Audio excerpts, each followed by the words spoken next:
Okay, lesson 9, sinusoidal functions. So now we're starting to look at applications of these graphs. So a function whose graphs resembles the sine or cosine curve is called a sinusoidal function. So since really the sine and cosine curve are the same thing, just shifted over, we just now start to refer to them as sinusoidal functions. So the graph of a sinusoidal function is called a sinusoidal graph. Many periodic phenomena have sinusoidal graphs. Example, the time of a sunrise is a function of the day of the year.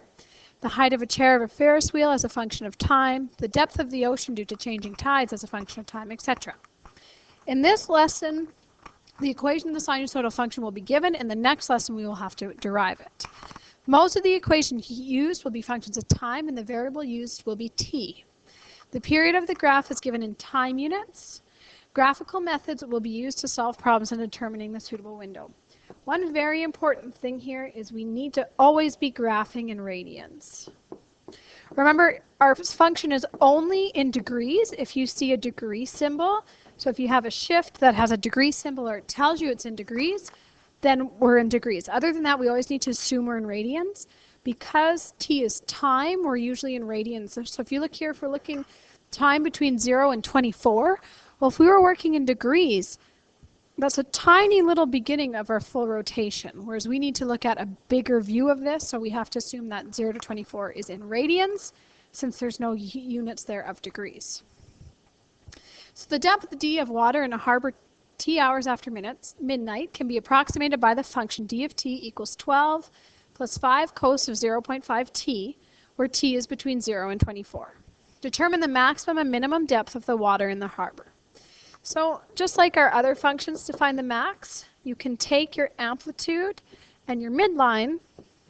So here our midline is 12 plus an amplitude of 5 gives us, we must have a maximum depth of 17. The minimum, well, our midline is 12 minus 5 gives us a maximum depth, a minimum depth of 7. Determine the period of the function. So here it says, of our function, we have a horizontal stretch of 0.5.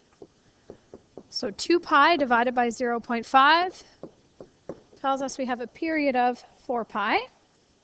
And this is in hours. Well, what is 4 pi hours? Well, pi is about 3, so this is about 12 hours, which makes sense, right? We know the tides go every 12 hours. Write a suitable window which can be used to display the graph of the function. Since we're working in time, a suitable window, we wouldn't need to look at negative time, and maybe we want to include a full day, because it tells us we should consider between 0 and 24 hours. Our y, we want to make sure we include our max and our min. Our max is 17, so why don't we go from 0 to 17? What is the depth of the water to the nearest tenth of a meter at 2 a.m.? Well, 2 a.m. means time is 2, so if we're starting at time 0, time 2 would be 2 a.m. Time 0 would be midnight. So you have a couple choices. You can substitute it into the equation here in radian mode, or you could graph it and find t is 2. Either way, you're going to get the answer 14.7 meters.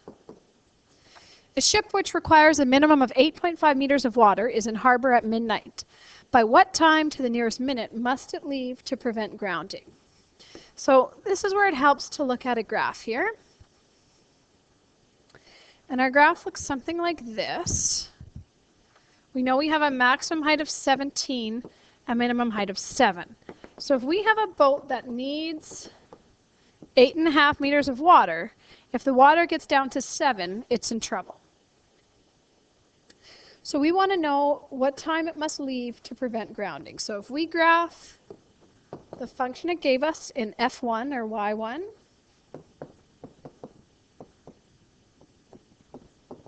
so if you graph that in y1 or f1, and in f2 or y2, you graph this 8.5. We're going to be able to pull out these points of intersection.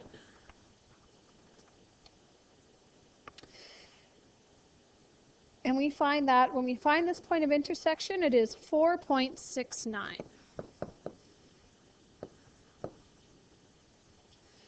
So we know that it has entered the water at midnight, so therefore we're looking for this first point of intersection because we know it's already entered here at time 0.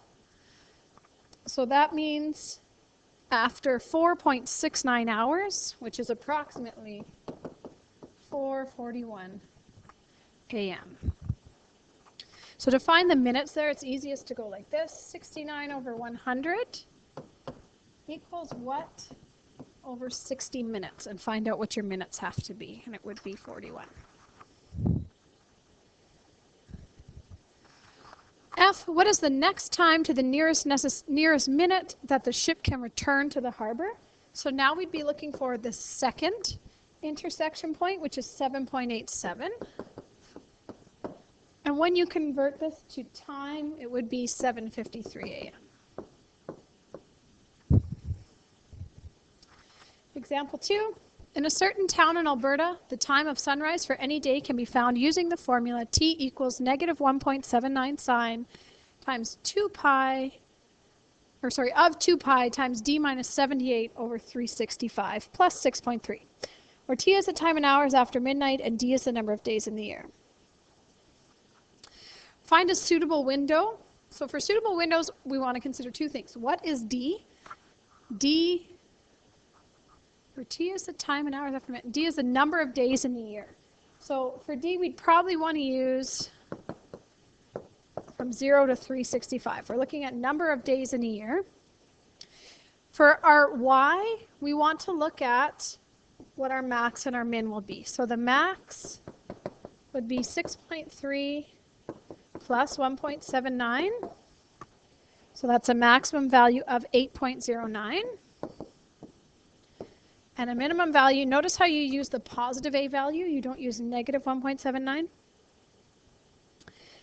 And the minimum would be 6.3 minus 1.79, which gives us 4.51. So for our window for y, we probably want to go from 0 to maybe 10 so that we can see both the min and the max. Use the formula to determine to the nearest minute when the sun rose on May 7th, the 127th day of the year. So the 127th day of the year means d equals 127. So again, you could substitute that into the equation, making sure you're in radian mode, or graph it and find the value when x is 7. And you will get y equals 4.96292. Changing this to time would be 4:58 a.m. So again, you could take this 0.96292 times it by 60. That gives you 58 minutes. C, determine on which days of the year the sun rose at 7 a.m. So now we'd want to graph this equation in F1, and in F2 you could graph 7 a.m. and look for your points of intersection. So just graph 7. Look for your points of intersection, and you would get 54.659 and 283.840.